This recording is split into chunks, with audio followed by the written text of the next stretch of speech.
Good day to everybody. Welcome to our next in an ongoing series of online events for 2020 in the Notre Dame Shakespeare Festival. I'm very, very pleased to welcome Susaan Jamshidi to us. When you look at Susaan's bio, it reads as a list of all the prominent theaters in Chicago and also regionally, which is pretty terrific. They, of course, include the Goodman Theater, and we'll come back and talk about that, of course, and Looking Glass and Silk Road Rising, and I have it up here so that I didn't have to remember it, of course, and then, of course, it's on a different screen. There are a lot of great theaters in Chicago. One of the things I was really pleased to see on there, Susaan, is Statera and the mentorship program that goes along with Statera Arts, and I'm hoping you'll have a chance to chat about that. Yeah. Briefly, perhaps during our time with us a little bit. We also have a good half a dozen or so of our apprentices joining us. They're kind of in the background, and we're going to bring them out in a little bit as part of the discussion. But one of the bits of fun that I had in preparing for today was going on over to imdb.com, where there's also a great, television and film side to Susaan's resume. But there's two terrific trailers. One, as most actors, the smart ones do, prepare a commercial trailer and a theatrical trailer. And so if you would like to see the breadth and scope of Susaan's work, those are great fun. I particularly like there's a I think it's a Embassy Suites elevator one. It's not your voice on that, but you're clearly in it. And they're great fun. There's a fun range there of enthusiasm and excitement of sort of the commercial stuff, and then also some more dramatic pieces as well. It's a great range of fun on the trailers. Do you want to talk a little bit about what you're going to do today, and we'll launch right on into it?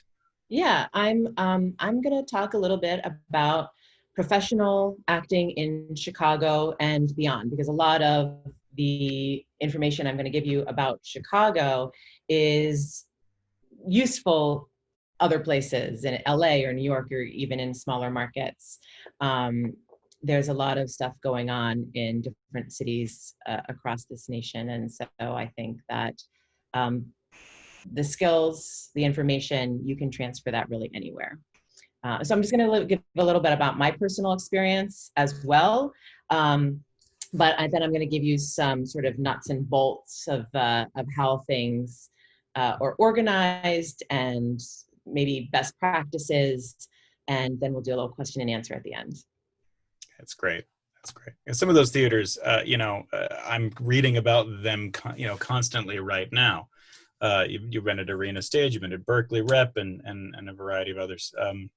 And of course, I'm seeing all of their machinations as they struggle with, how to produce theater in this environment, and I think also looking beyond it. And so I'm really delighted that this is the moment in which we get a chance to hear from you and to ask questions of you. Thank you. So I'll be more quiet now, and no, it's okay. and we'll jump into discussions later on. That was a lovely intro. Thank you. I'm really pleased to be here with you today, and I know that this is not a normal time in life and the theater and professional acting or professional anything. So really a lot of what I'm going to be talking about is from pre-pandemic experience and what will hopefully return after we are able to safely do so. And there are some things that are being done to create art and theater and work, and I will touch on that and give you maybe some ideas of how you can participate that way as well. But I think that just overall, when you're launching into professional acting, you need to have patience, you need to put in the work, and you need to have self-care. And I'll go through those momentarily, but also when I'm talking about Chicago specifically, I think Chicago is a great town to land in, or even just to use as a launching pad. And it's affordable. There's lots of opportunity. There's really great people that have open arms. And also there's a lot of wonderful grassroots organizations that are trying to make change, positive change, not only in the theater community and acting community, but also at the world at large. So I went to DePaul University. I got my MFA at the theater school at DePaul, and that's how I ended up in Chicago. And in a way, when you are coming from a school in Chicago, you have this built-in network, a built-in community of people who you know and you work with and can rely on and go to when you have questions. A lot of you, I think, are not coming from studying in Chicago, but you do have a group of people that you are working with at your schools, and the Notre Dame Shakespeare apprentice program, theaters that you've been working at. And you can take a lot of that and transfer it to, that information you have from working as an ensemble with other people, and transfer that to the Chicago market. Because the Chicago market is really based in ensemble theater, and people want to work together. So my advice is, when you arrive, really just sort of settle yourself first, because this business as a whole is not going to be going anywhere. Right now, it's at a standstill. Right now, there's people working on trying to figure out how to continue, but that's across the board for everyone. So there's no reason to stress or worry that you're not doing enough right now. So I would say that, you settle yourself, make sure you find yourself a job that is flexible and can pay the bills, and that you are really making sure you take care of yourself health-wise, because if you're not doing that, then you aren't going to be able to put your best foot forward in the profession. And when you arrive, you're going to probably want to find an agent. And the way I would say you do that is, and I have I've linked on a form that you're going to get shortly, a list of agencies in Chicago.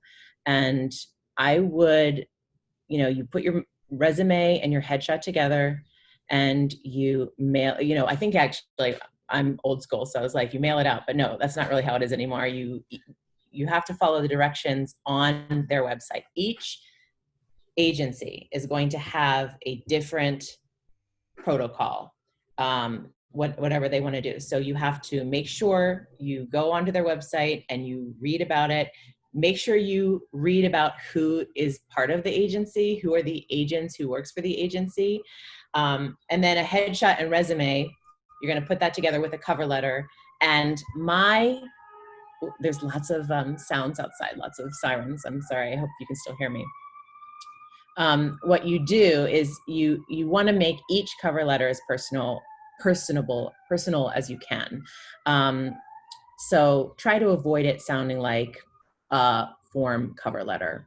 And that way, one of the ways you can do that is see what kind of work they do, like do your research. Research is a very important thing, I think, in any profession, and acting is the same way. So you send that off, and not everybody's going to get an agent right away. It may take time, but my suggestion is you send out your information about every 6 months. And then also, postcards are really wonderful. And what I mean by postcards is that updates about what you're doing career-wise, or maybe something interesting you want them to know about. If you're in a show, or you're working on some sort of workshop, that sort of, if you're taking a class and now you play guitar,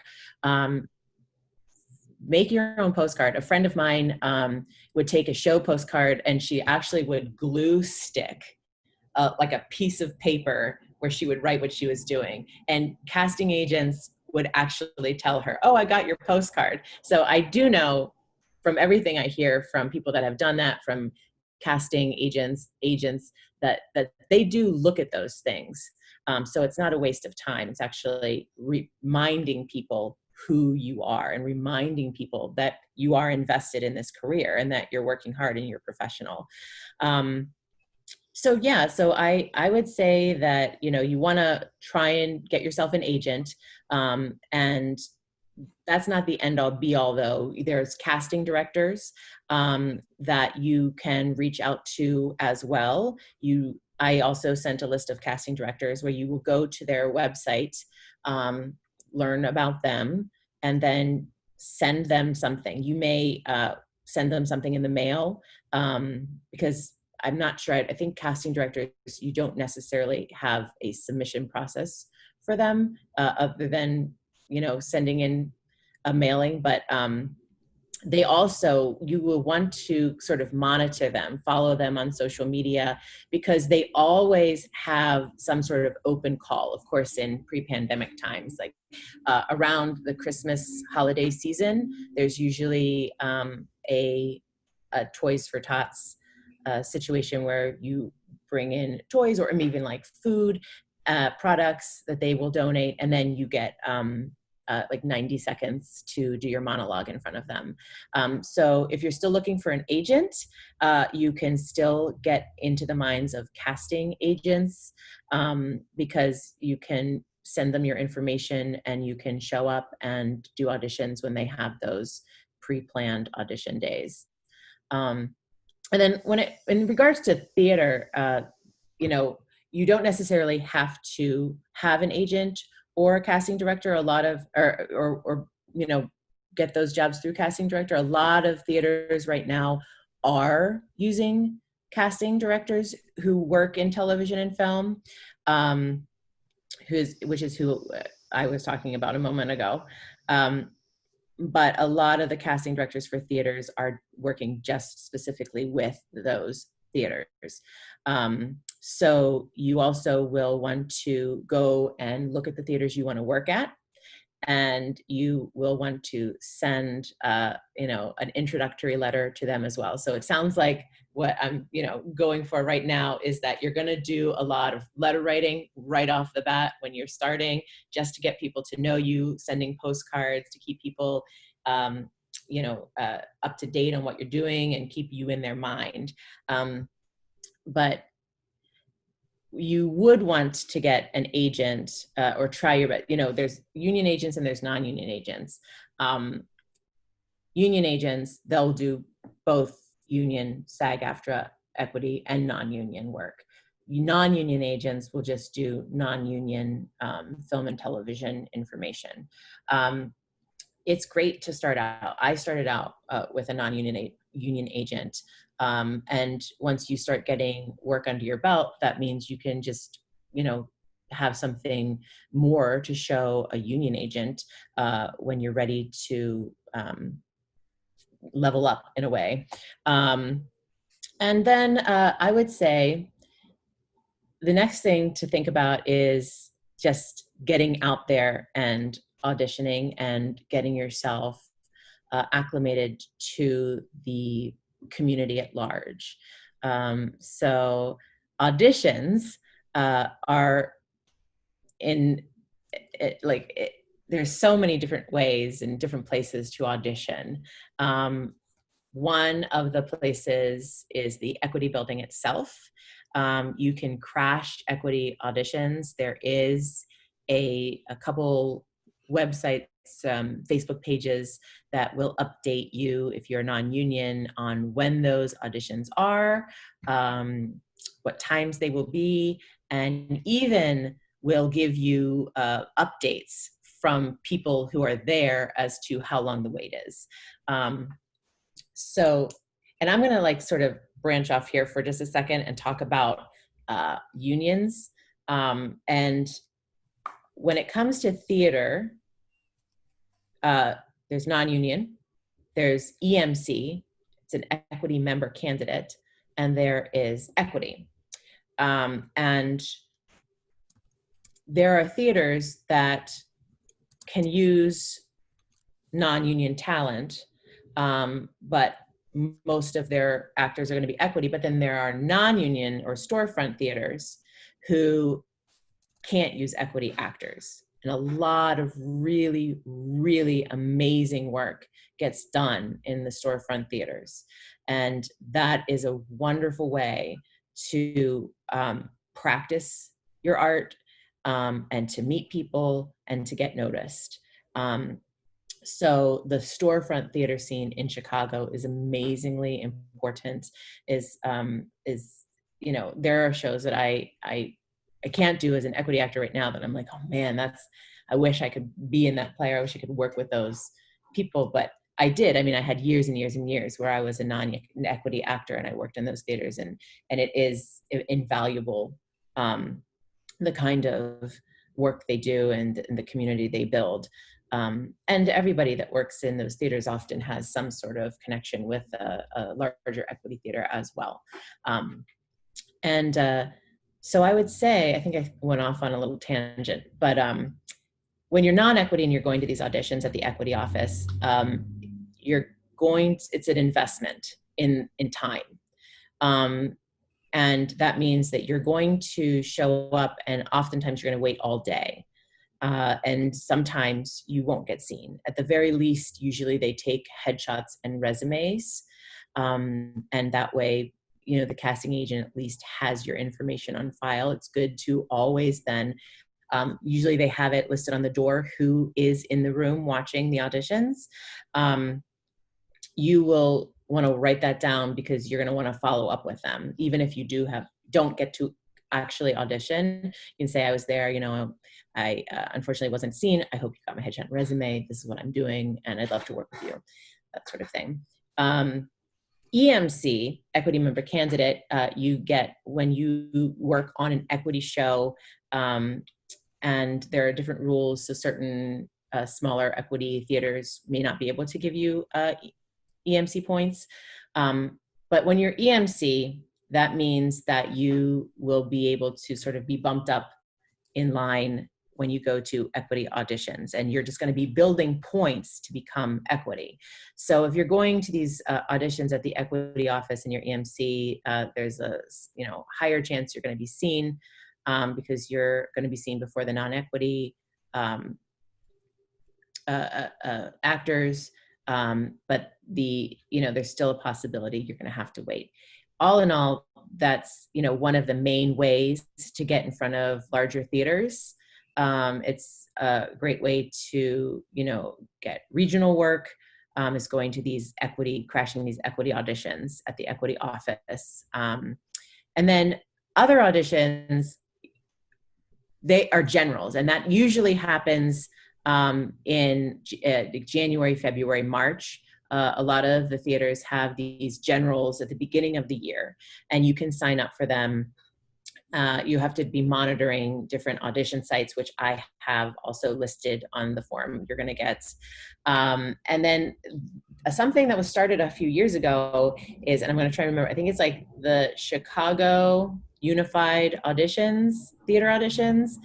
And it was started by some actors who wanted a way for non-union talent to get in front of a large number of theaters, equity and non-union. So this will happen. I think it also happens at the beginning of the year.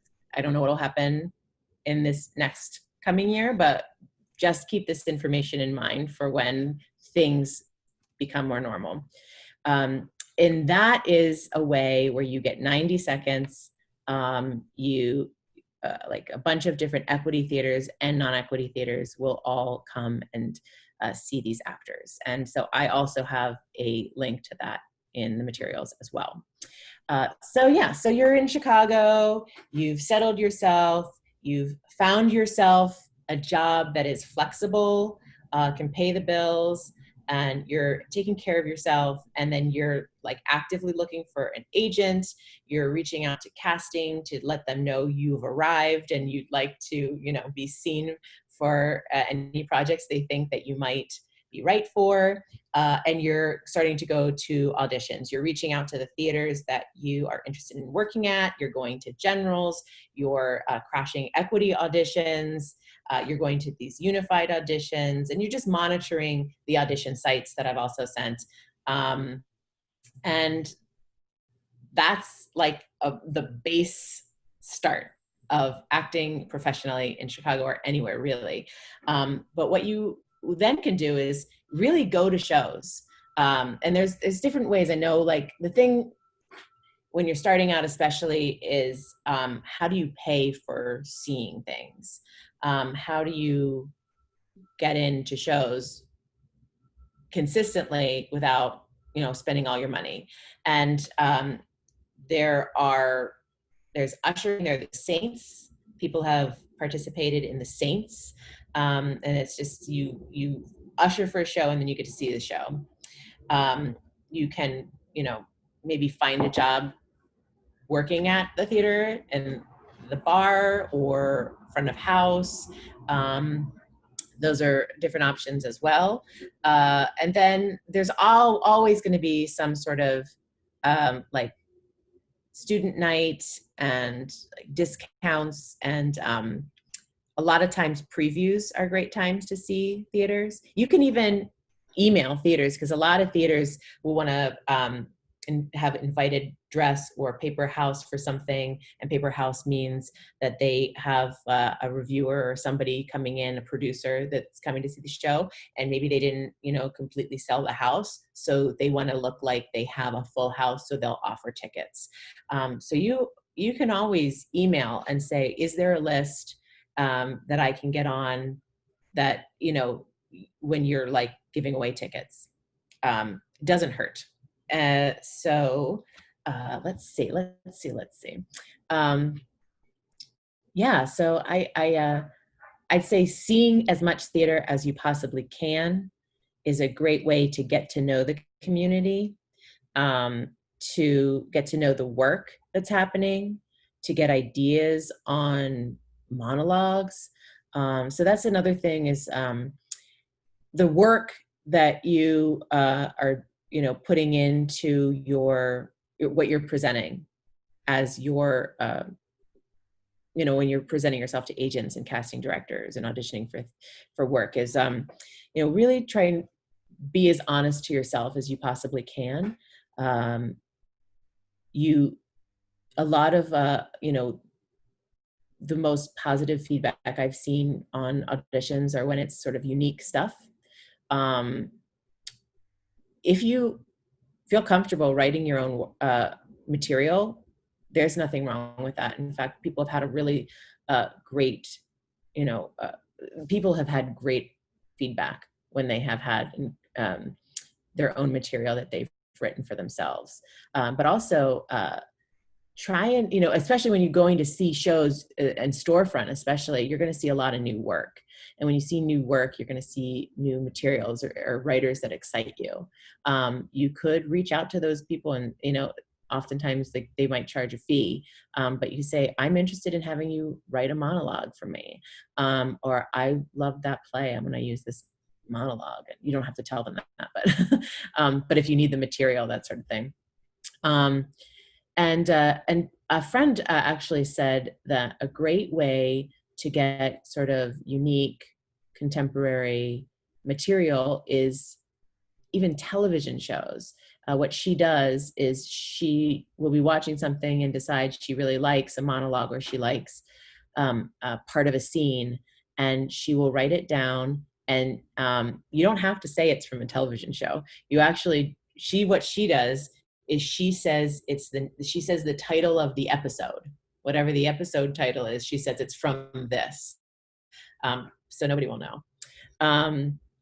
And I'm sure there's going to be more questions about this, and I'd love to sort of delve into that a little bit later. But another thing when you get to Chicago is, I think, like, find community, whether it's people you have known from school, or you've met in class, which I'll talk to you about in a moment. But whoever it is, as many or as a small group you have, try and find a way to have an accountability group. And that's something for me that really was beneficial. I, I had like a few years where I just felt like down about a lot, and I wasn't in a good place, like career wise and health wise, and I just I didn't have a lot of motivation. And I was invited to be part of an accountability group by a woman who I met in an on-camera class. And at the time, we all had the same agent, and she was just reaching out to people she knew that had that agent. And she said, "You're going to meet like every other Wednesday, like 7:30 at a Starbucks here." And I started going, and it was wonderful. And it ended up whittling down from maybe like 7 people to 3 of us that continued to do it for years. And now we're really close.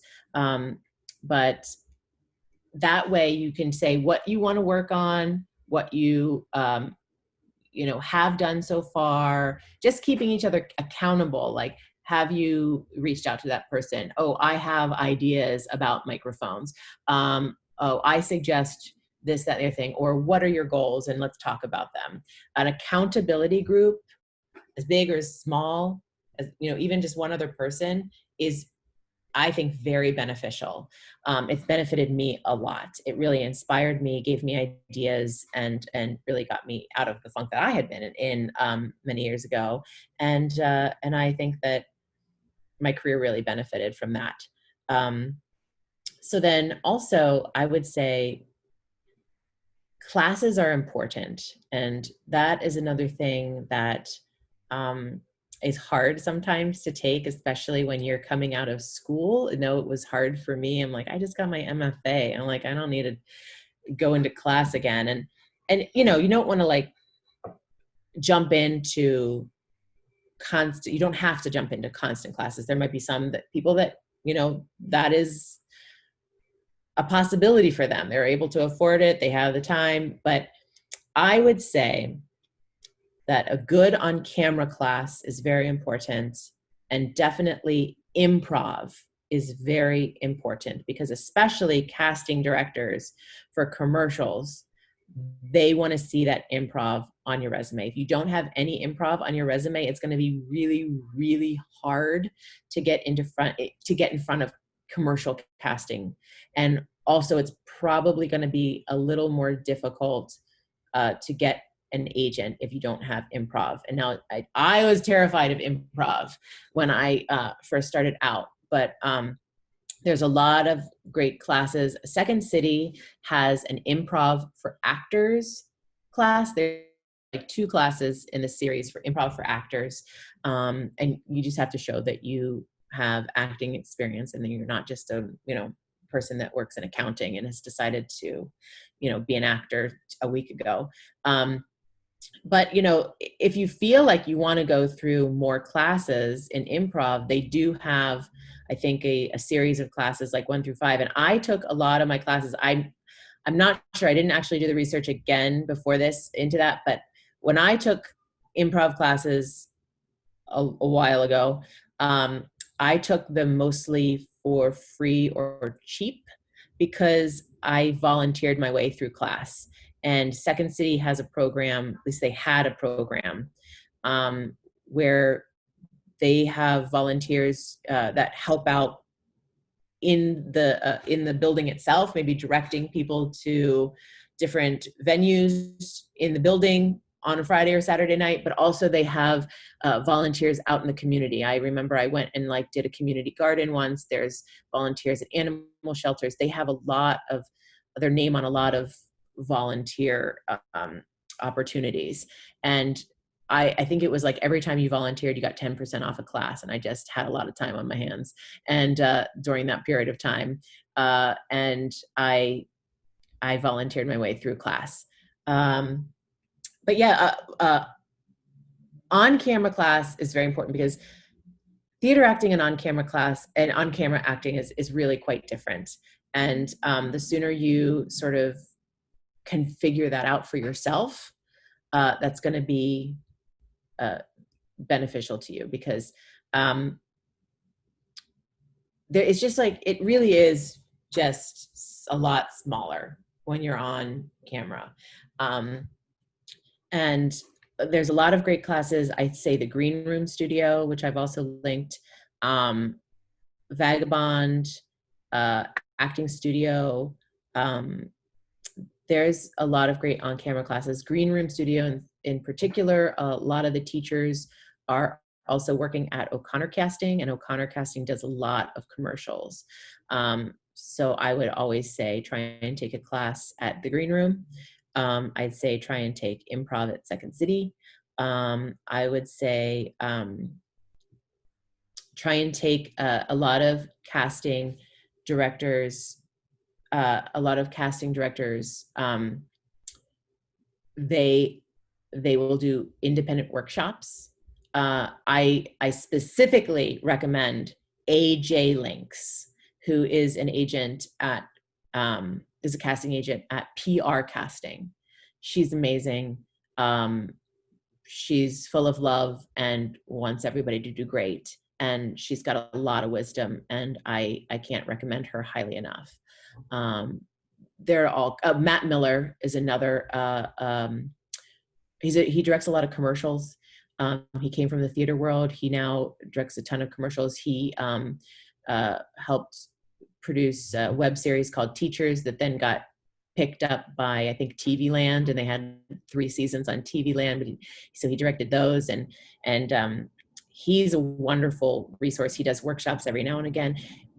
Many years ago, he did this thing. I'm going to get everybody Matt's email as well, I think. But that'll just be for this group, just for this. That won't be for everybody, the public. He did something where it was like, you told a little bit about yourself, and then you did a monologue, and he sent it to all the agents and casting directors in Chicago. I can't remember what it was called, but if he still does that, that's something you can do. And I think there's a lot of stuff that we probably want to talk about regarding like the details. I'd say the casting places that you want to reach out to are PR Casting, like I mentioned, Simon Casting. They do a lot of TV, film, both of them do, and commercials. O'Connor Casting, Casting Station, and Compass Casting. Those are the big ones. They're all listed as well. There's a ton of agencies, as I said, union agencies, non-union agencies. In Chicago, it used to be that you could have a non-union agent and a union agent. You can have multiple agents. It's really not like that anymore. Agencies are more exclusive now. So the only people you'll see mostly having multiple agents is like people that have been around for quite a while. But another thing I want to talk to you about is, real quick, is things like voiceover and like hosting work, like teleprompter work, that kind of thing. I don't do teleprompter work. I don't actually even really do voiceover, but it's something that I've been taking a lot of free workshops on those through the SAG office. And I'm working on purchasing a mic, because it's something I really want to focus on. But especially now, that might be something you want to sort of invest in or think about. Is right now, a lot of agencies, my agency actually emailed me saying, a lot of the work we're getting right now, a lot of the auditions are for voiceovers. So we can't submit anybody unless you have a home studio. And now that does not have to be insane. You don't have to spend $1 million on that. That is something where you can find a mic for less than $100. And I think it's called, oh my goodness, what's it called? It's like Source Connect is something that you need to have on your computer. Different systems like Audible or GarageBand to edit. And and just like someplace, even a lot of people, a ton of people, professionals have just like, they're set up in a closet, literally a closet. You can use clothes to dampen the sound, or get like some foam to put on there. And as long as you have a good mic and a place that you can sort of have a good sound quality without excess noise or echoing, you have a home studio. So don't worry about that. That is something that you can easily do, and I think is a wise investment, especially now if you're going to be jumping into professional theater or professional acting. That would, you can make extra bucks that way, to help pay for those classes and pay for those show tickets and buy those new headshots. So another thing I don't do, but I do know a lot of people that do like teleprompter work and ear. What's the word? I'm gonna forget. It was like an ear prompter, I think. And I have a friend that just invested in an ear prompter and taught herself how to do it, and then has been doing trade shows. And that's a really great way also for actors to make money, is go and get these skills and do trade shows. So yeah, like there's a lot that you're learning in school, but the continued education is very important. I'm going to be continuing my education until I'm 80. There's always like a class that I want to take, a person I want to work with. Acting studio also has a class called, I took it, it was wonderful. It's called Master Scene Study. And they usually have 6 or maybe 8 professional directors from Chicago, and you get to work with 4 of them. So every other week, they split the class into 2 sections, and every other week your section is working in front of a director. And then the odd weeks that you're not working with the director, you just watch the work of your fellow classmates. So I think I've gone over a lot of sort of detailed stuff. I'd love to, talk to you about any, sort of more personal. I've talked about a lot of overview stuff, I guess I should say. And if there's any details, I'd love to talk to you about those things. But really, find a good headshot photographer that you feel that really encapsulates you. A good photo is going to go a long way. Make sure it looks like you. That's like a huge, huge, important point, is that it has to look like you.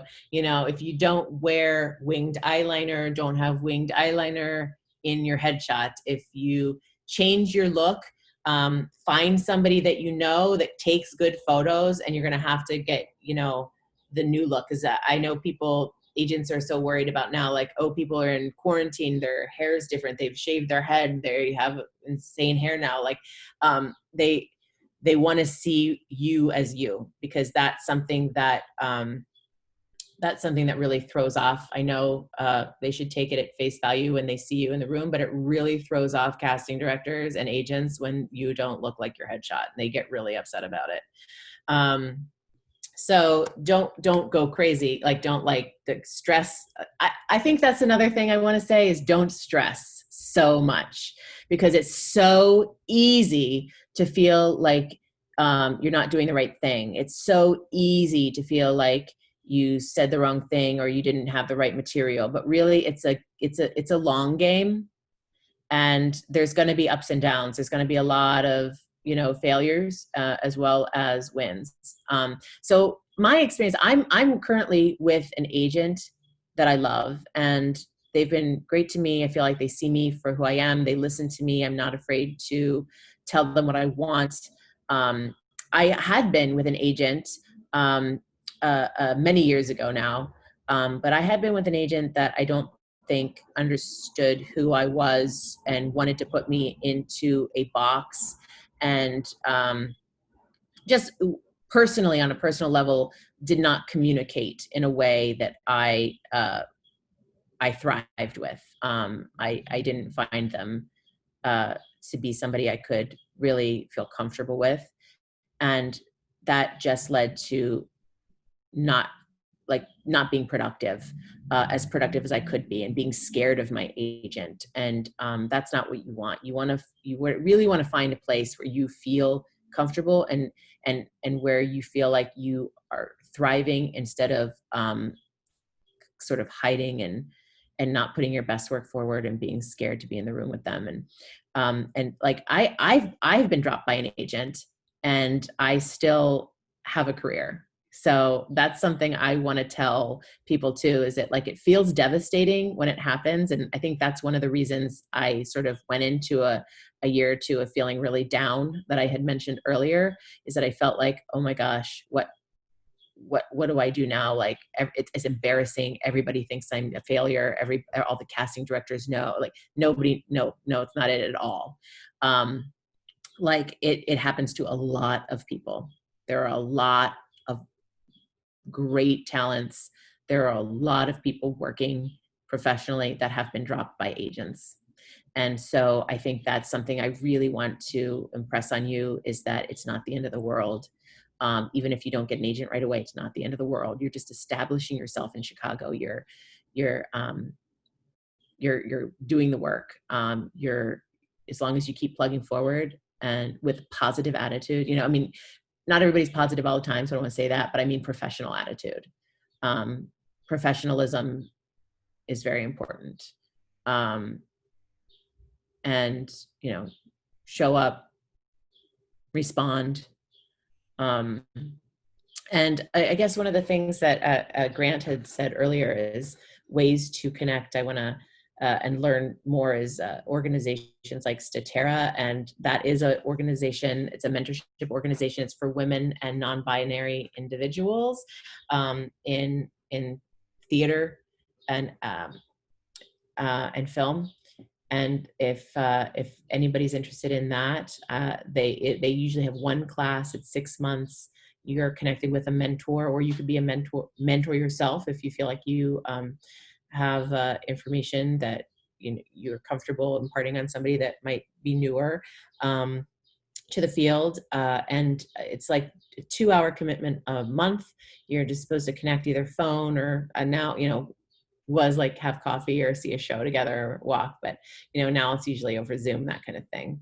I feel like I'm sort of starting to go in different directions a lot. So I'd love to sort of open it up a little bit, and then I'll sort of riff if something sparks something I may have forgotten. I know already I've forgotten a couple of things. So, but I'd love to open it up if that's okay.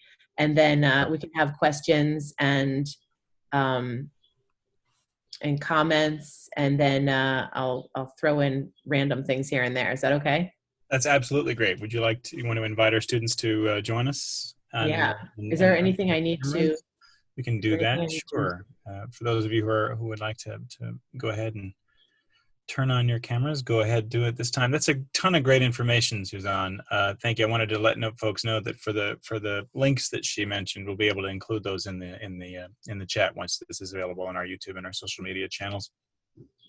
And so you'll be able to connect to a lot of the websites of the agencies and groups that yeah. So I'm delighted by that. Once we start talking, it seems like there's so much. I'm giving you like the little bit of everything, and so yes, I'm sure they were scribbling or typing furiously. A lot of the stuff about agents and casting and training. I have a lot of that all in the Word document I'm going to send you, or Grant's going to send you. But yeah, I'd say like finding the people that are actually doing the work to train with is something I want to also say, like that casting director that's actually casting, that director that's actually directing. Those are great resources for you. Sure. I also have a couple of questions that some of our students who couldn't be with us today have sent in ahead of time, knowing that we were putting this together, and so I can come back to those. But is that how you'd like to do it? You'd like to kind of open up to the myself? Yeah. I think there's probably volunteer. Yeah. I'd love to hear the details. Oh, I also meant to talk to you about, I talked to you about some of those grassroots organizations that have started in Chicago that are really making change. Uh, the three that I'm going to mention right now are the Chicago Inclusion Project, and it's about sort of giving agency to and visibility to actors who are people of color, and and and working with theaters on how to be more inclusive. There's the Not in Our House Chicago Theater Standards, which you may have heard about. I know it's like actually worldwide now. The women who started that have traveled like to Korea and everywhere, everywhere, just Amazing. talking to theaters about this. And it started because of a particular theater company in Chicago who had for years and years and years been getting away with abusive behavior, sexual harassment, bullying, lots of bad things that people would talk about hush hush, like don't work there. The one agent I used to be with, was like warning young women who were asked to audition there, like, well, be careful, because so this started from that, because nobody was, there was a lot of sort of abuses in certain Chicago theaters, that one in particular. And this one has a standard that Chicago theaters should abide by. And they don't have to, but they don't have to accept that, but like most theaters do accept that and go by those recommendations. And then there's the SHITAC, which is the Chicago Theater Accountability Coalition, and it was started by 4 actors, directors, intimacy directors in Chicago that are keeping Chicago theaters accountable for how they are being equitable for everyone. Nice. I think I can write those down as well if anybody's interested. That's great. But yeah, so this is like the community of Chicago is full of love and full of action and support.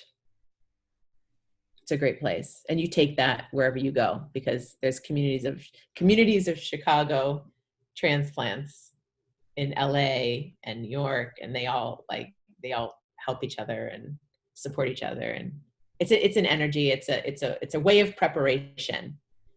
I did open it up, but I forgot. This is very important, is that when you're preparing for a professional career, you really have to prepare. And I said that about research of agencies and all that, but like the work, you need to be able to memorize. And that is something that actually a friend of mine was talking about the other day, is like, if you don't memorize well, you need to practice. You need to figure out how to memorize well. You need to find what is best for you, so that you don't go into an audition not memorized. You go into an audition fully prepared and not married to your work either. You need to make a choice. You need to have an opinion. You have to come from somewhere from you, but then you have to be ready in the room for them to be like, but I have a question. What if you did it that way? Or this is what I was thinking. This is how she is instead. And you need to be able to go like that. And that separates the novice to the professional, from the professional. And then another way, a way that I learned that was actually watching auditions. And I think when you get to Chicago, a really great way to get into the community, get to be known by casting and theaters, is to volunteer to be a reader. I was a reader at the Goodman for several years, and I was a reader for several years, but like several years after I had graduated, and then I didn't even work there for like another 6 years. But I was a reader, and that showed me how people audition, and that was invaluable. You can volunteer at casting agencies. You can volunteer at theaters. Just any place you can get in and watch people audition by being a reader. Invaluable. Huge. Yeah.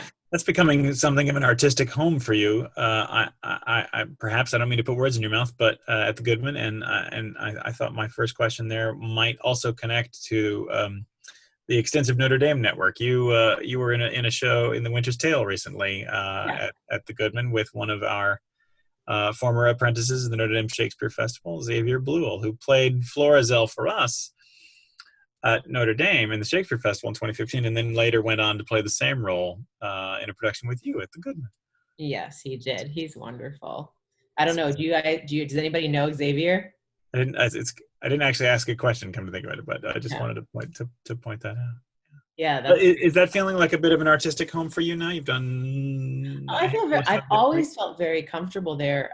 Even when I wasn't working there as an actor, even just they have a new casting director, Lauren Port now, but Adam Belcour, who's now a managing producer, he was the casting director from, ever since I had graduated and been professional in Chicago up until like last year, or a year and a half ago. And he, just the energy and the way he is makes you feel comfortable and at home and seen and valued, and so I've always felt really great there. I've always felt like I um I always felt like Adam was more of a friend than a person that could give me a job I want, like a cat, I it's just how he's held himself, and not everybody holds themselves that way. There are casting directors that are going to make you feel really comfortable, and there are casting directors that are just going to sit there and barely look at you, and that is not to say anything about your work. It's just about them or their day they're having. So please, like, when you ever encounter something like that, just trust your work, trust yourself. And it's hard because I am really crap about this, but do your best to, like, then let it go, because you can't change it. There's gonna be a lot of auditions too. And there's going to be a lot of auditions too. But I didn't yeah, want the to lose. Goodman, I was going to say Sorry. the Goodman then even felt more of a home when I became a reader for them, and I did some workshops throughout the years. But my very first production was in, oh my goodness, what was it? Was it 2016? No, 2000, fall of 2017, I think. And it was a play that I had begun this process with this play we did, Yasmina's Necklace, back in 2008, when I was recommended by a director at DePaul, a woman that was in the directing program. She had met the playwright Rohina Malik at a workshop at Rivendell Theater in Chicago. And she wrote, Rahina wanted to work with a Middle Eastern actress. I have Middle Eastern heritage, and we connected and we got along very well. And ever since 2008, she's been working on this play, Revisions. We did a reading of it at the Goodman in 2009. And then it got a production in 2016. So this is how long I've been with a production. This is how long it took to get this production up. People loved it, but they just didn't feel like it was quite right. But we stuck with it. I like working with Rohina. We did like a reading a year, or reading or two a year. And eventually it got produced at a place called 16th Street Theater in Chicago. And then because of her connections with the Goodman, Rohina had been in the first playwright unit there, which is, a group of 4 playwrights that they sort of foster a piece through the Goodman.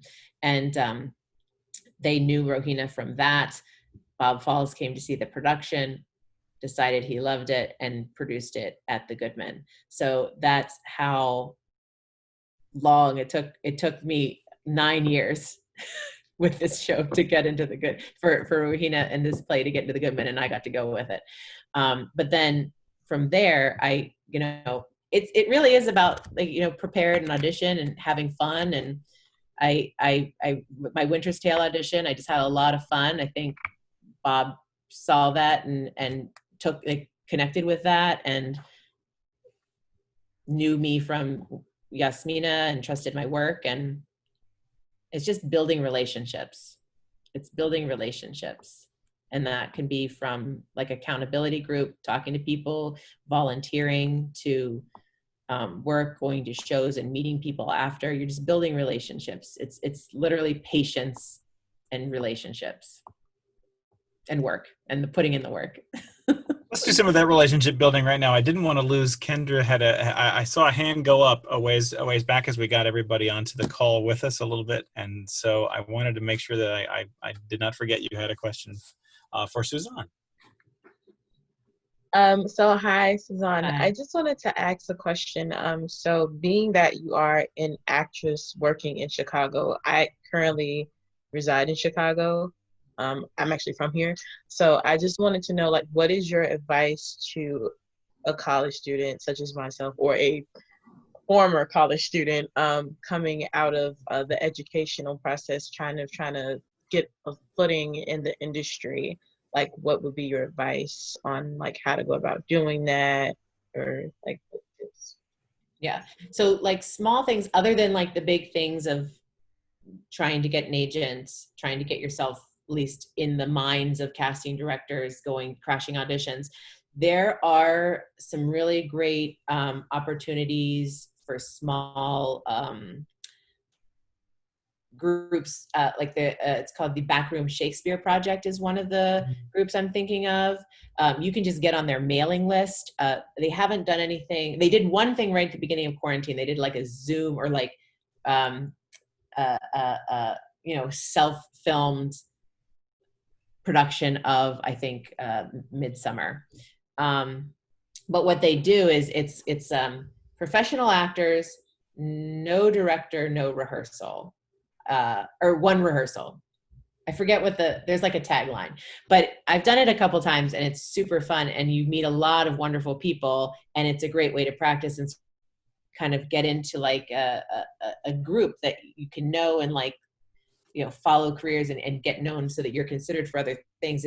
And people come see that. A lot of people come see those, but you just get on that email list. And then when something comes along, if you feel like you want to play a part, you send in why you want to play it, and maybe they'll pick you, maybe they won't, but you go to those, or they have like Zoom right now. It's hard because you can't go to see the plays. You can't, it's weird for agents. But you could, say like, I know things are weird, but here's my stuff and I'm looking for an agent and I, would be interested in voiceover and I have the setup if you do.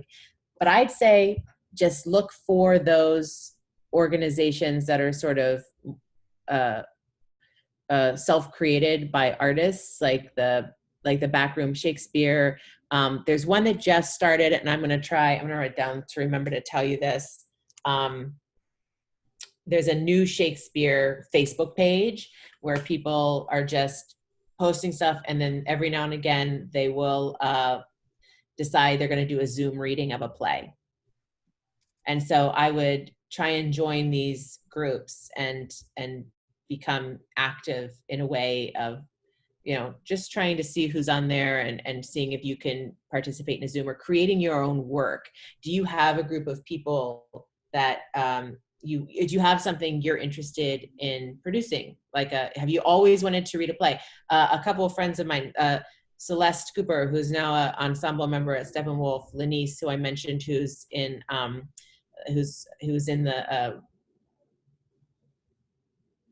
was it Canada? My gosh, what is it?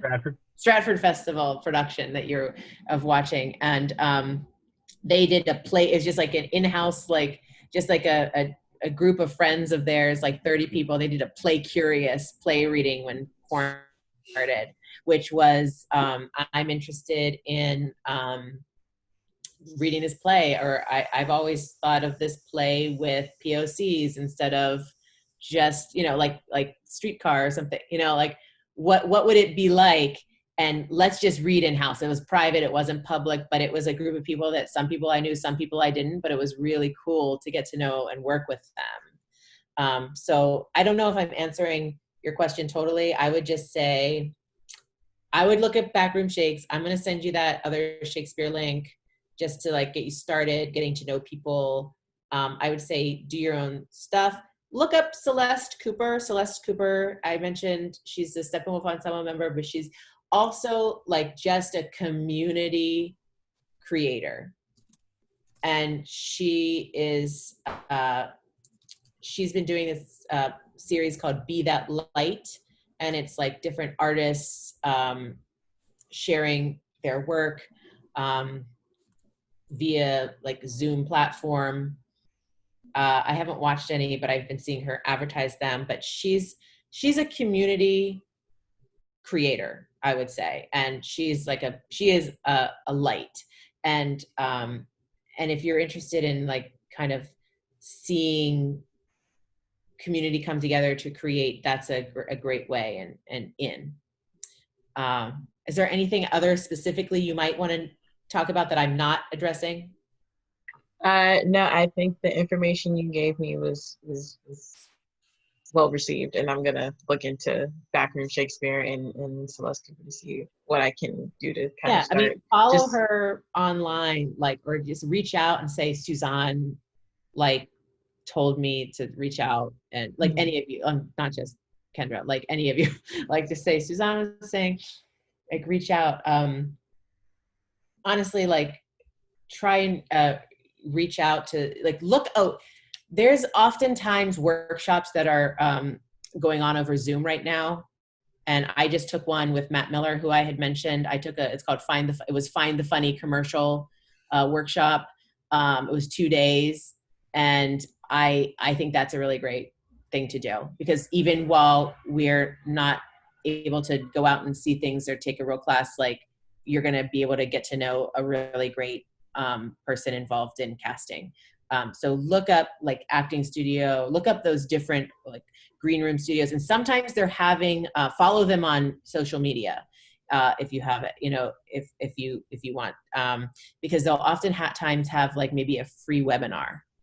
There might even be a backlog of free webinars, because there was a ton of free webinars going on, especially when quarantine was starting. Whether or not they're available to the public, I'm not sure, but like all kinds of casting houses and Vagabond Studio and Green Room Studio, all these training centers were putting out these webinars on tips. Side note on that, if you don't have to get you need to have something you can film yourself with, because even theater stuff, or even like potentially like the back room, they did a cool, like, they had people film their own parts in whatever way they wanted and then edit it together. If you need something you can film yourself with, and you don't have to have a big tripod or anything. One of the best, most awesome, like, like creating your own work is like getting a bunch of books and creating your own tripod that way. So, I mean, if you can afford a tripod, that's probably great, but don't bust your budget on buying like that kind of thing. It's on the bookshelf. Yeah. Find good light. Like you could find a good light in your house, and it could be like a ring light. You just have to film at a certain time of day. You have to find the light. You don't have to break the bank for all that kind of stuff. You just have to sort of be scrappy about it. Nobody will know once they see what the product is, and the product is really what's important. You don't have to have it be perfect. You don't have to try and get a clean background, but if you just don't have it where the light is, don't worry about it. The product is what's important. Sorry, that was a tangent from what you asked. That's great. I'm like the worst. I'm really like branching out all over the place. We're loving it. Others, I have one that I can come to in a minute, but I want to make sure I open it up to the pool of y'all.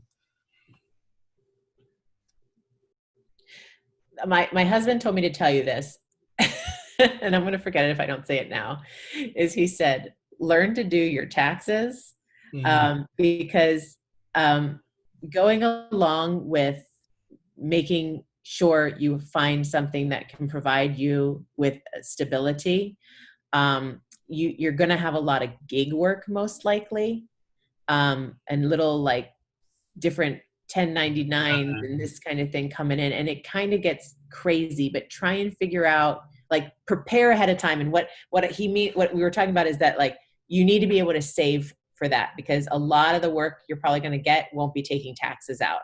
And if you're gonna get surprised the next year when you owe like $800 because you didn't save any of that money. So I would say, in addition to taking care of yourself, I mean, or tangential to taking care of yourself, is that making sure you find some way to save money for not only your future, but also to pay your taxes, like at the end of the year. Yeah. That's my 2 cents on that. Can you spend just a second on television and film? You've got some pretty tremendous credentials there. There's a Chicago PD episode on your reel, which there's blood. It's exciting that somebody's got a gun. But that's like all it was. That was it. that was the scene. But can you talk about, is that a very different process, for these guys who haven't had, you may not have had experience doing that, in its audition, in its preparation, in its actual execution on the day of? Yeah, I'd say like execution, or preparation, I don't think it's different. You need to do your best to memorize it. In those kind of situations, you might get something a little closer to your audition than comfortable. But you got to find a way. Like I have to say things out loud. I have to practice that way. So it really is like you're the crazy person on the train, but don't worry, it happens to the best of us. And I'd say with theater and with TV and film, it's a lot of times it's like one line. You'd be like, "She's over there," like. And it's like weird. Like, what do you do? Like, it is like a weird situation. But let's step back for a second. Prepare the same way by preparing and making choices. And with commercial or film especially, try it a bunch of different ways. Like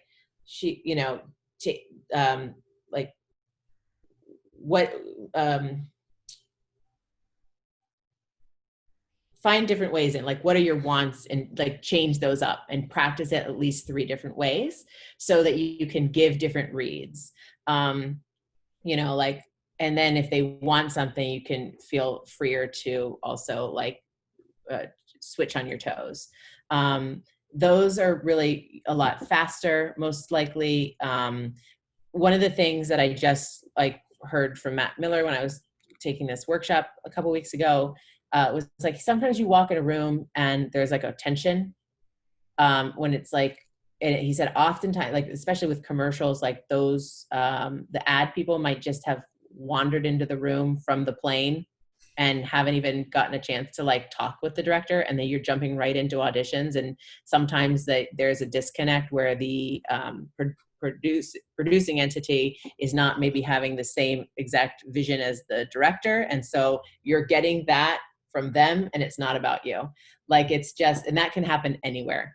Like, that's why I'm saying, if there's like a weird tension in the room, it's not about you. Just like do your best. They want to, they kind of have an idea of what they want, and if it's you're it or you're not.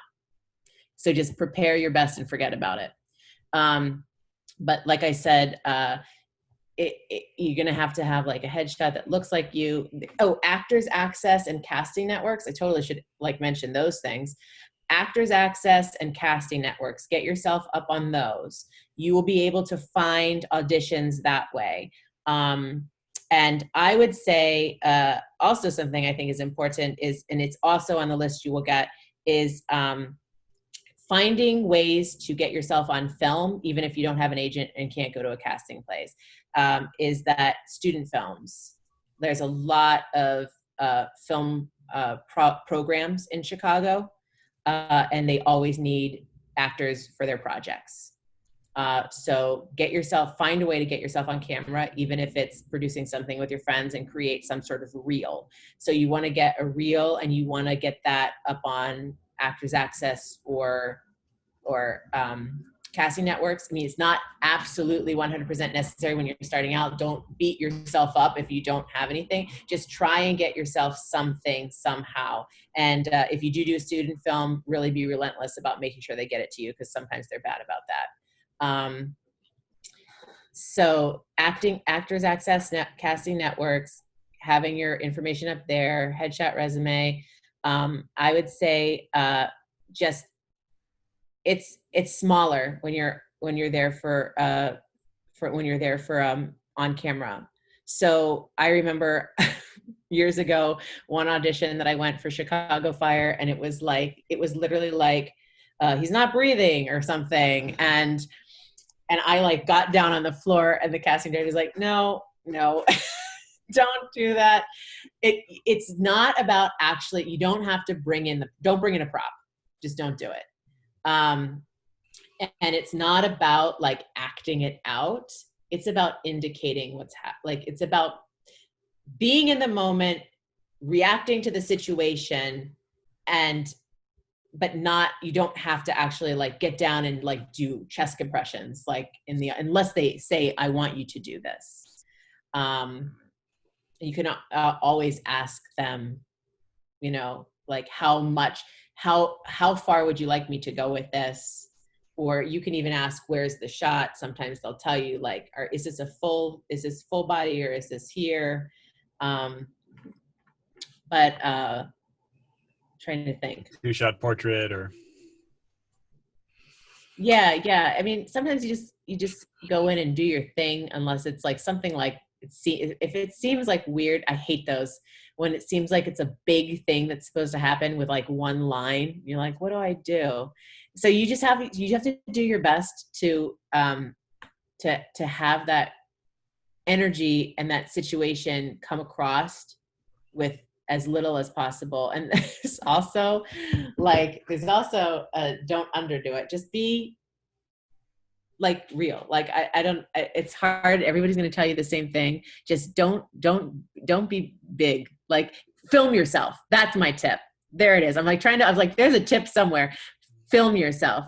Either have somebody like on Zoom or something watching you do your audition, or film yourself doing it and see what it looks like. You'll be able to tell. You'll be like, oh, that's giant. Or my eyes are going crazy. Or I'm way loud. You really don't have to project on film and television. It's such a huge thing, Susaan. I had a close up, and I thought I was being very subtle, kind of that reaction. That's all I thought I was doing. But we got onto when we played it back, it was more like, Yeah. It picks up absolutely everything. Right. And subtlety is key. And a lot of the time, like for this commercial thing, like it was like, he said, when you get a commercial copy, you'll be able to tell like if it's a 15-second, 30-second, or 60-second, and you can sort of tell what's going on by, how long it is. Or it might even say to the top, kind of try and keep your audition into that time frame as best you can. When you're auditioning for commercials, that's why improv is such a big deal, is that they oftentimes want you to like throw in a little button at the end. So I would say when you're auditioning for commercials, come up with maybe like 3 buttons that you love.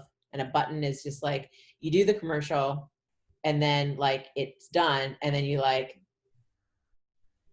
another beer, like, or just like anything. It doesn't have to be like knocking them out of the park funny. It can just be like a non sequitur, or like it can just be a comment on something that's happening. Just a little something that they can see like, oh, they know what's going on, or, oh, okay, they can play on their feet.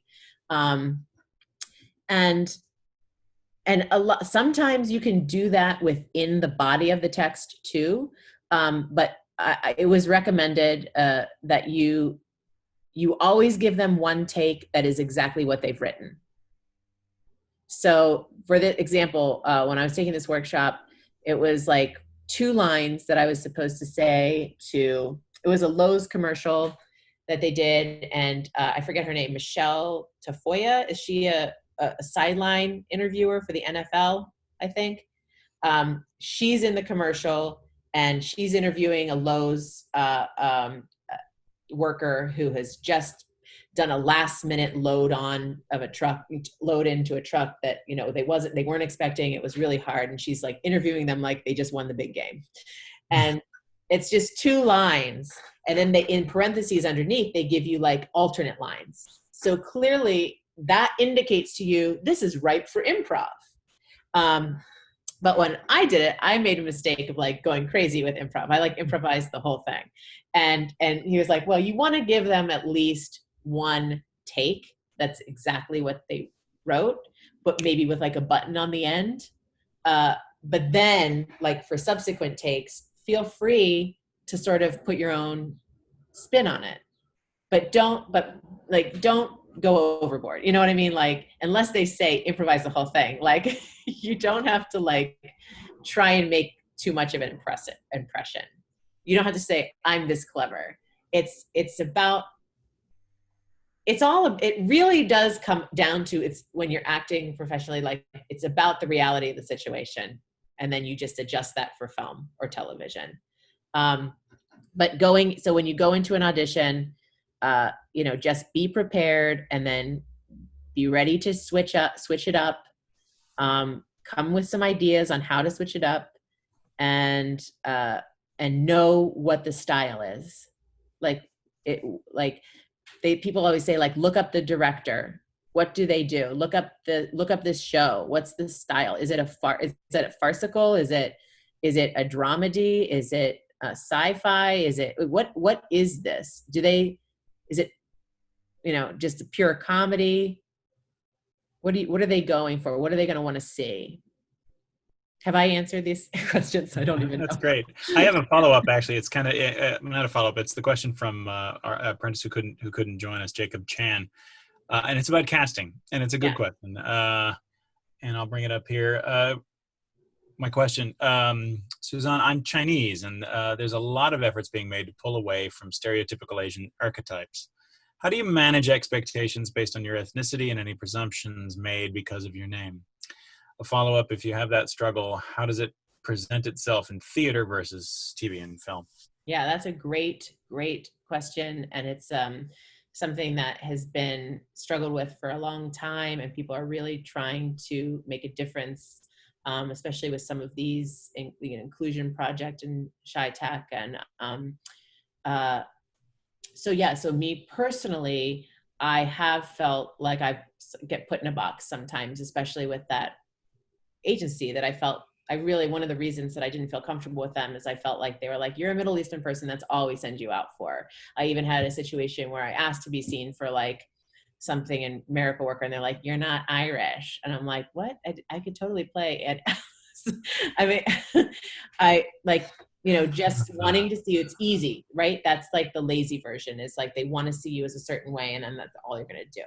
So, and then I even, it's hard, and I'm glad somebody sort of said this. I was in a panel, I was watching a panel, and a casting director in town said, you know, well, when I know you're a certain ethnicity, we sort of save you for those ethnically specific parts. And that sort of froze me, because I'm like, that's not right. No. That's not right for so many reasons. That's not right for so many reasons, including then I'm not giving as many opportunities as other people. And somebody else, another woman, was like, we don't want to be saved. Like, we don't want to be saved. We want to be, you know, considered for all the work. And that's not the only thing we're appropriate for. And then there was some backtracking on the casting director's part, and I really can't remember, because I just remember how like crap that made me feel, and how like, not hopeless, but like, I'm like, oh, like I'm not given the same opportunities as some people.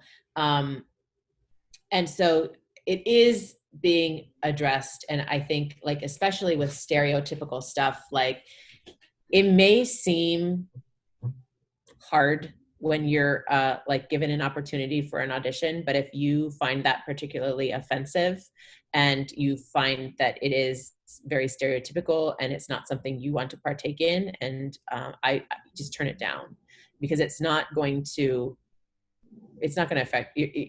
you should not, it should not affect your career in any way. And I have had friends that have done that, have turned down roles where they're supposed to be a terrorist, and they just don't feel comfortable, and they said no. And sometimes there is pushback from the agent, because they want to get you the work, they want to get paid, you know, like that kind of thing. But in the end, it, you know, your work, the work you put in, the work you do stands for itself, and will continue to get you opportunities. So do not feel like you cannot turn something down. I would say get involved with, you don't have to get involved, but like just look up the Chicago Inclusion Project. There might be some resources that can help you, comfort you, give you ideas of how to communicate, or how people are working to change that. So yes, I'm sorry. I hope that does not happen, but I know there's a likelihood it will. And yeah, I'd say seek out the work that that makes you feel good, not makes you feel like you're put in a box and bad. There are people out there that are doing that, and especially, like I said, I worked with Rohina for years and years and years. There's going to be people that you meet that are just starting out, and like find those people and find what they're writing, and if they're, you know, if you find people that are writing something that speaks to your experience, or not, or, you know, like not necessarily your experience and your ethnicity, but like somebody that you want to work with, and you can develop with them, and that will help get the opportunities as well. That's very nice, actually. Your work indeed becoming known will lead to other work, and that's how the career moves all the way through, and doesn't have to be some sort of, you know, huge and immediate break. Yeah, I don't think there's. Along the way. I really feel like there's nothing that's going to end your career unless you're unprofessional, like unless you're like malicious and unprofessional. If you're just doing the work and, you know, being an honest, inclusive person, you're going to be fine. Like it may, you know, patience, as I keep saying, is key. But literally, if you keep doing the work is going to come to you. You could just be like, I'm going to be an actor, and like get a job on the side and just keep doing that, and really focus on your acting career as well. And it's gonna happen. I truly believe that if you just keep plugging along and doing your work, and finding people you like to work with, and keeping yourself accountable, and participating in the community, you're gonna find work. And it may not pay your bills. It doesn't pay all my bills. I have a side job. I have a part-time job. I nannied for years. I nannied for many years. I had a job, a corporate job, right when I graduated from DePaul. I then nannied for like 8 years, and then I just last year got a part-time sort of office job that I now can do remotely. And so very few people are doing this without having another job. Very few people are able to sustain themselves unless they have, like, you know, some sort of savings account that is very unique. So there's no shame in feeling like you have to get another job, and it doesn't have to be a waiter. It doesn't have to be. You can, if that's what you like to do and you enjoy it and it's making you money, like that's fine. But you don't have to do that. In fact, when I say find something that's flexible, it doesn't have to be low paying. You can find a good job that is flexible. And people do all kinds of people. I know the woman that plays Frida in Christmas Carol, Allie Birch, she does, I think she still does it, like editing ads, editing ads in some like catalog or something. Like it's like and I mean like a grocery catalog. Nice. Yeah. But it's online. Is that the Goodman production, Susaan? Yeah. Sorry, in the Christmas. Yeah. It's Fred, but it's Frida. They changed it to Frida. Frida. Yeah. It's his niece. Bridget's niece. I got it. I got it. Well, hey, folks, a random last section. I don't have hands raised among the groups there, and we've really had a lovely amount of time from Susaan, but I wanted to just kind of scan the images there to make sure I've got everybody and seeing if there's Kevin Hauger has a halo. I don't know how it does, but it's just this kind of amazing halo. That's great. With any luck, Susaan, we'll see you out here at Notre Dame for some of that artistry and professional work in and nearish to Chicago. I'm going to give a shout out to a Chicago theater company occasionally working with Shakespeare, but not exclusively. A lot of other writers as well. Midsummer Flight is a young company working in the Lincoln Park area. They've got an annual 12th night in the Arboretum, which I have been trying to go and see. Tough with young kids, but I hope that will resume. It's a terrific young company, and one I just wanted to highlight to those of you particularly are in the early career professionals stage. I just think highly of them. And no further hands raised. I'm going to extend a huge wave of thanks to Susaan Jamshidi. We have further classes coming up, and yeah, there's applause. There's even the little applause thing. I feel like there's so much. There's so much we could keep talking about. So, like, if you ever have a question, I give Grant the permission to give you my email, or you could find me on, Instagram or Facebook, whatever. Just let me know if you have a question. Let me know anytime, really anytime. Come a year from now, I'm happy to. Or you're thinking about it a year from now, just let me know. I'm making myself a website right now because I think that's like long overdue for me. And I think you're doing it right now too. I keep putting it off, and eventually you'll be able to like find me that way. But that's something else I sort of wanted to tell you is market yourself in any way you can. But you don't feel like you have to like be an ace marketer, but like if you have the ability to like create a little website for yourself, that's only going to help. And I think like Wix and Squarespace are very user friendly, and I think you can even get a free account maybe, or very, very low a month or yearly. But like just put your name and like how to contact you. Like you can put like a contact me form, some pictures. If you have any videos of yourself, great. A little about me. Like Xavier has a really lovely one. Go check out Xavier's. In fact, it inspired me to be like, I'm finally doing this. But there's a lot of people that have, not everybody does. It's like actually not a ton of people that I know do, but I have heard casting agents say like, you should have a website.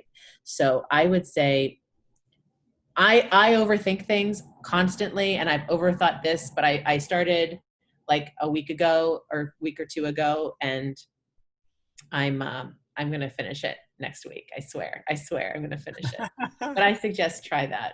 You gotta have a link to this, Susaan. It'd be great. We put this YouTube link on your website. That's terrific. I'm going to give a little plug for next week. Coming up on July 21st, we're going to have our very own executive director of Shakespeare at Notre Dame, Scott Jackson, will lead a class on Kundalini and Pranayama Yoga for the actor. That one will be a little bit more active, folks. So if you've got a yoga mat, gear up for that. And then a couple of other performances continue through July. We're hoping on a special announcement for something really, really fun at the end of August as we get really kind of launched into the academic year. But that is what we had time for today with Susaan Jamshidi. So thank you very much again for doing this. And had a lot of fun. It was nice to be with you today. Yeah, thank you. We'll look forward to seeing you back on a stage very, very soon, I hope. Right? Great. Thank you very much. Have a good day. See you later. Yeah.